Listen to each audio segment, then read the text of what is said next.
अस्सलामुअलैकुम। आज हम बनाएंगे देगी ज़ीरा राइस। इनको हम कढ़ाई में बनाएंगे, लेकिन टेस्ट बिल्कुल ऐसा ही आएगा जैसा कि देगी चावल हो।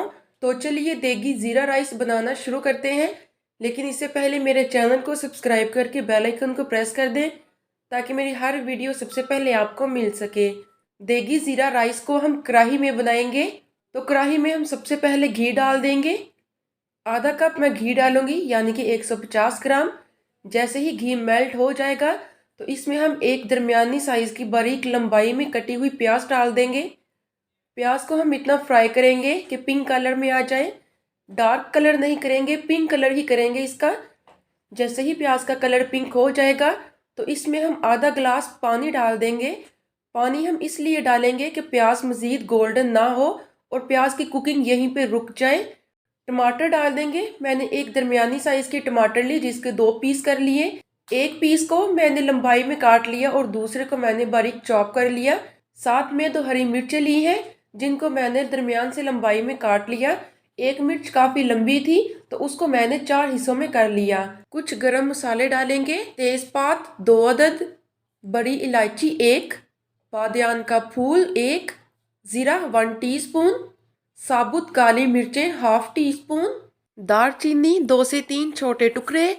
इमली डालेंगे हम इसमें थोड़ी सी। अगर आप चाहें तो स्किप भी कर सकते हैं, लेकिन देगी राइस में इमली जाती है इसलिए मैं भी डालूंगी।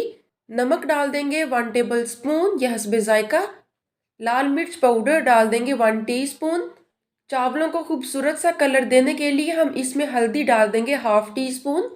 अगर आप चावलों को कलर नहीं देना चाहते तो आप इसमें हल्दी ना डालें। अच्छी तरह से मिक्स कर लेंगे। आंच को थोड़ा सा तेज़ कर देंगे और हम 2 मिनट तक तेज़ आंच पर इन तमाम मसालों की अच्छी तरह से भुनाई करेंगे, ताकि जो टमाटर हैं वो थोड़े से नरम हो जाएं और साबुत मसाले अपनी खुशबू छोड़ दें। मैंने 2 मिनट तक इस मसाले की अच्छी तरह से भुनाई की है और आप देख सकते हैं कि टमाटर सॉफ्ट हो चुके हैं। मुकम्मल तौर पर हमने टमाटर मैश नहीं करने। अब हम इसमें पानी डाल देंगे। मैंने 500 ग्राम बासमती चावल लिए, तो उस हिसाब से मैं इसमें 1 kg पानी डालूंगी, यानी कि जितने मैंने चावल लिए हैं उसे डबल क्वांटिटी में पानी जाएगा।